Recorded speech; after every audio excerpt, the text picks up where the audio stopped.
안녕하세요. 안녕하세요.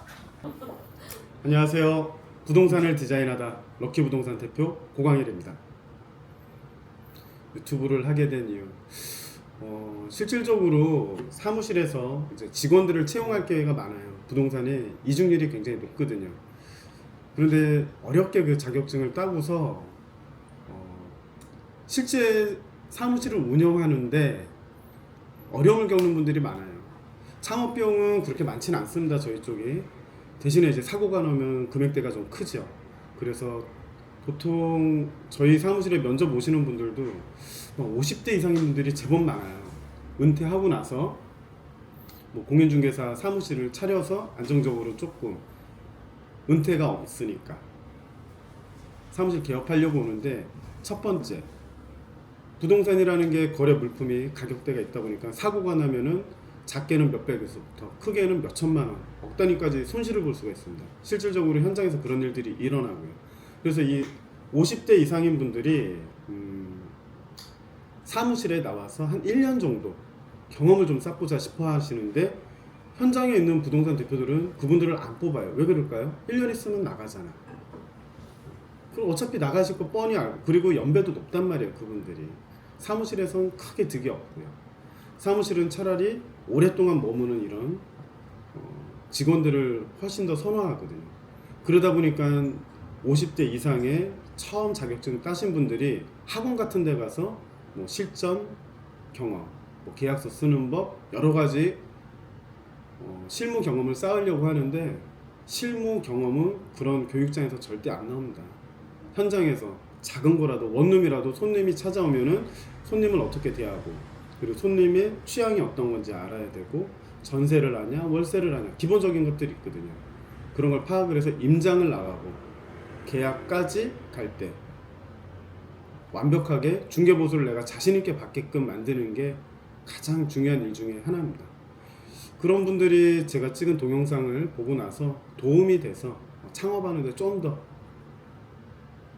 사고 없이 이 중개업을 건전하게 이끌어가는 작은 바람, 뭐 그 정도입니다. 그런데 제가 궁금한 거는 기획 부동산하고 일반 부동산하고의 차이점. 그런 게 너무 궁금해요. 뭐 크게 나눠보면은 기획 부동산, 일반 부동산은 그냥 저희 사무실처럼 1층에 있는 로컬 부동산, 뭐 전세, 월세부터 다 하는데, 기획 부동산은 주로 토지 쪽에서 이야기를 많이 해요. 토지 쪽. 토지는 큰 땅을 10,000평, 20,000평 되는 걸 잘게 잘라서 향후 그 토지가 집가 상승이 어떻게 되고 개발이 어떻게 되는지 기획을 하는 거거든요. 부동산 기획. 어떻게 보면 부동산 중에서 꽃인데, 우리나라에서는 그게 조금 잘못된 인식이 돼서 기획 부동산이면 좀 사기꾼이라는 생각이 많이 들죠. 그리고 실질적으로 열의 9명은 다 그런 쪽에 있는 게 맞습니다. 그럼 만약에 제가 부동산을 한다고 하면 위치를 선정한다고 할 때 제일 고려해야 될 사항이 뭐예요? 처음 아무것도 안 했다 그러면은 모든 걸 접할 수 있는 곳을 추천을 해드리고 싶어요. 상대적으로 뭐 여성분들은 가장 좋은 게 아파트가 가장 접근이 좋을 거예요. 거긴 정형화돼 있거든. 왜 그러냐면 소비자 입장에서 봐서는 아파트는 인터넷 들어가서 내가 원하는 평형대, 원하는 향, 층, 그러면 그 안에 이제 물건들 가격대가 딱 나와요. 그 물건 올린 부동산에 전화해서 물건 보고 중개보수 얼마까지 해줄 거냐, 요런 협의만 끝내서 간단하게 갈 수가 있죠. 평면도까지 다 있고 하니까는 전혀 어려움이 없어요. 단 이런 데는 이제 중개보수 같은 데서 많이 소비자들이 깎으려고 하는 게 현실적인 내용이고, 그리고 같은 업에 있는 사람들끼리 많이 부딪혀요. 심지어는 머리끄댕이 잡고 싸우는 경우도 봤습니다. 예. 대신에 이제 1층 로컬 부동산은 질문이 아까 어떤 쪽이 맞냐고 했죠. 상가나 사무실, 그리고 재개발, 그리고 아파트 이제 첫 재건축한 다음에 입주하는 분양 시장이 있고, 빌라 분양 시장이 있고, 오피스텔 시장이 있고, 지식산업센터라고 해서 지산도 있고, 토지도 있고, 굉장히 여러 가지가 있는 분야인데, 우리가 가장 현장에서 잘 접근되는 시장의 분야는 이제 1층 부동산에서 원룸, 투룸, 전세, 월세, 그리고 빌라 매매, 건물 매매, 아파트 매매, 상가, 사무실 임대차 뭐 요 정도 선으로 보시면 되고요. 그 중에 자기가 잘 맞는 게 있어요. 빌라면 빌라. 희한하게 모든 카테고리가 다 있는데 저 사람은 사무실 계약을 되게 잘하는데 나는 못해. 근데 나는 이상하게 원룸만 잘 돼. 또는 상가만 또 잘 돼. 그게 자기가 갖고 있는 달란트가 좀 있거든. 자기도 모르는. 예. 그거를 먼저 파악하는 게 중요해요. 나 자신을 먼저 알아야 되겠죠. 내가 부동산 영업 중에 내가 어느 게 잘 맞다. 일을 해봤더니 내가 상가가 잘 맞아. 상가가 잘 맞는데 아파트 단지에 있는 상가를 하느냐? 또 이건 또 달라요. 아니면 먹자 상권 가서 상가를 영업을 할 거냐? 일하는 패턴도 완전히 다릅니다. 아파트 쪽 상가는 그냥 낮 시간대 노멀하게 이제 영업을 하는데 먹자 상권에 있는 상가는 영업을 하려면 주로 밤 시간에 다 이루어져요. 예, 밤에 가게를 정리하는 시간대 가서 이제 미팅을 하고 만나고 그렇게 영업을 하고 하는 패턴인데 그게 자기 라이프 스타일하고도 좀 맞아야 되겠죠. 그러니까 내가 공격적인 상가 돈을 좀 많이 벌겠다 그러면 먹자 상권 가는 게 맞습니다. 근데 나는 안정적으로 있는데 조금 부수입을 좀 더 갖고 싶어. 그러면 아파트 같은 상가에서 계속 유대관계를 유지하면서 그런 상가를 공략하는 것도 하나의 방법입니다. 원룸 같은 걸 내가 잘 맞는다 그러면 원룸이 많이 있는 시장에 가시면 되고, 그리고 오피스텔 같은 경우는 주로 크다란 오피스텔 그 건물 안에 1층에 부동산 중개업소들이 많아요. 그 중개업소들이 다 그 안에 있는 물건 가지고서 먹고 살아요. 단 여기서 제일 중요한 게 그 안에 입점을 했다 그러면은 소유자들과 친밀한 유대관계가 있어서 자기 앞으로 물건을 전속을 받아야 됩니다. 그러려면은 세입자 컴플레인도 좀 받아줘야 되죠. 그렇다고 관리비를 받지는 않습니다. 이사 나갈 때 퇴실 점검 해드리고 여러 가지 서비스를 해줘야 될 것들이 많아요. 그런 건 당연히 좀 해줘야지 자기 매출하고도 깊은 관련이 있어요. 그걸 못하면은 거기서 도태되고 살아남지 못하는 거고. 그러면 제가 만약에 취업한다고 했을 때 대표님이 추천해주면 어느 지역으로 가면 좋을 것 같으세요? 일단은 내가 어떤 카테고리에서 잘 맞는지부터 파악이 끝난다면은 가장 중요한 건 내 주거지에서 아무리 멀어도 1시간 이상 가는 거리는 저는 비추. 일단 출퇴근 거리가 짧아야 되고요. 예, 그런 지역 안에서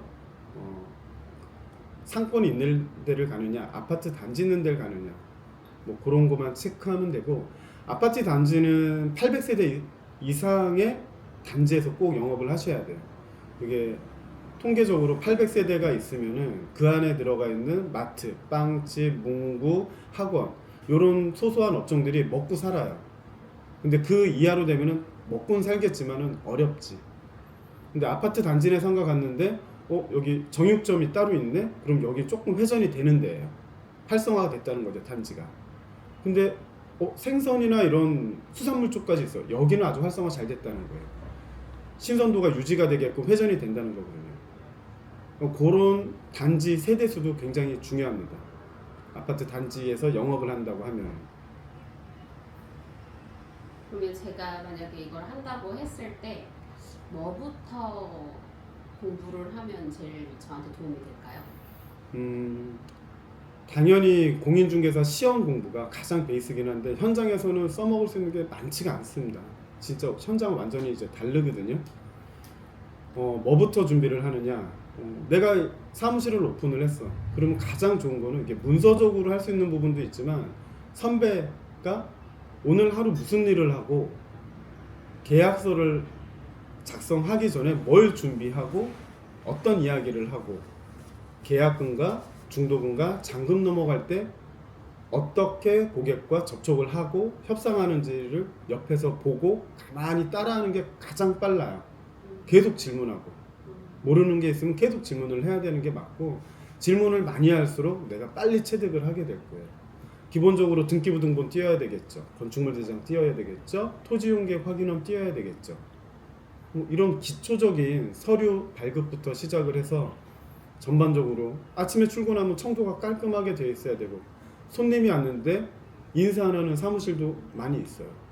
손님 들어오면은 반갑게 인사해주고 차도 한번 권하고 뭐 이런 것들은 아주 기본적인 거지만 이것조차도 안 하는 데들이 많습니다. 사장님께 사랑받는 직원이 되려면 뭘 더 하면 좋을지. 오너는 글쎄 제 입장에서는 내 시간을 벌어줄 수 있는 직원이 좋아요. 예, 제가 뭔가 오더를 내리면은 그 오더를 열심히 처리해 주는 거죠. 부동산 중개업은 직원들이 거의 대부분 인센티브제예요. 기본으로 뭐 기본급을 100을 준다든지 뭐 50을 준다든지 거기에 따라 다 달라요. 식대를 주느냐 아니면은 사대보험을 가입을 하느냐 세부적으로 그런 협상 조건이 다 달라요. 뭐 그런 거에 맞춰서 실질적으로 최저시급 이상 210 이상 250 준다 그러면 이건 그냥 거의 직장인처럼 들어와서 일을 하는 거예요. 대표가 시키는 거 임장 나가고 활동하고 서류 발급 같은 거 다 해주는 거죠. 현장에서는 웬만큼 규모가 있지 않는 이상 부동산 중개업소에서는 정직원을 잘 안 쓰는 경향이 있습니다. 거기에 대한 비용이 많이 증가하기 때문에 그렇습니다. 근데 어느 정도 시스템이 잡혔다 당연히 써야죠. 내 시간을 벌어줄 직원이 필요한데 저한테 있어서 가장 사랑스러운 직원은 제가 일을 줬을 때 잘 소화해내고 내 관리 건물 나와 있는 거 내가 하는 영업처럼 똑같이 잘 끌어서 그들과의 관리자와 커뮤니케이션도 잘 이뤄내고 관리 건물 떨어지지 않게 뭐 이런 것들 저는 그런 직원분을 만나려고 계속 노력 중입니다. 자, 이 영상을 보시는 분들 중에서 부동산 업에 궁금하신 점 뭐 여러 가지 있겠죠. 특약상 어떻게 써야 돼요? 중개대상 확인 설명서 어떻게 써야 돼요? 작은 고민이나 궁금한 점 있으면은 제가 좋아요, 구독 누른 그 분들 한해가지고 올려주시면 제가 업로드 해드리도록 하겠습니다. 감사합니다.